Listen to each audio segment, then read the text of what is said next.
اعوذ باللہ من الشیطان الرجیم بسم اللہ الرحمن الرحیم۔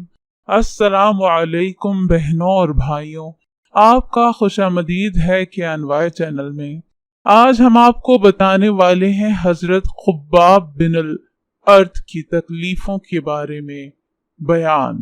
حضرت خباب بن الارت رضی اللہ تعالیٰ بھی انہی مبارک ہستیوں میں ہیں جنہوں نے امتحان کے لیے اپنے آپ کو پیش کیا تھا اور اللہ کے راستے میں سخت سے سخت تکلیفیں برداشت کی۔ شروع میں ہی 5-6 آدمیوں کے بعد مسلمان ہو گئے تھے، اس لیے بہت زمانہ تک تکلیفیں اٹھائیں۔ لوہے کی ذرہ پہنا کر ان کو دھوپ میں ڈال دیا جاتا، جس سے گرمی اور تپش کی وجہ سے پسینوں پر پسینے بہتے رہتے تھے۔ اکثر اوقات بالکل سیدھا گرم ریت پر لٹایا جاتا، جس کی وجہ سے کمر کا گوشت تک گل گیا تھا۔ یہ ایک عورت کے غلام تھے، اس کو خبر پہنچی کہ یہ حضور اقدس صلی اللہ علیہ وآلہ وسلم سے ملتے ہیں، تو اس کی سزا میں لوہے کو گرم کر کے ان کے سر کو اس سے داغ دیتی تھی۔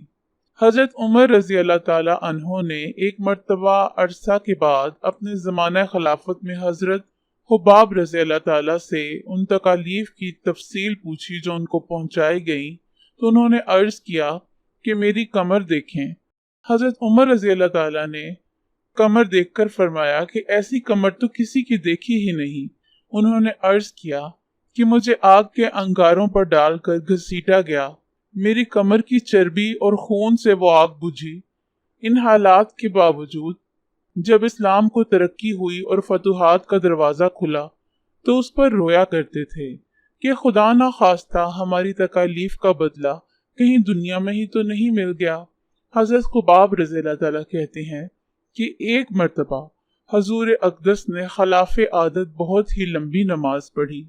صحابہ رضی اللہ تعالیٰ نے اس کے متعلق عرض کیا تو حضور صلی اللہ علیہ وسلم نے فرمایا کہ یہ رغبت اور ڈر کی نماز، میں نے اللہ تعالیٰ سے 3 دعائیں کی تھیں، 2 ان میں سے قبول ہوئیں اور ایک کو انکار فرما دیا گیا۔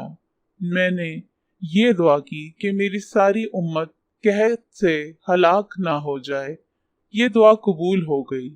دوسری دعا یہ کی کہ ان پر کوئی ایسا دشمن مسلط نہ ہو جو ان کو بالکل مٹا دے، یہ بھی قبول ہو گئی۔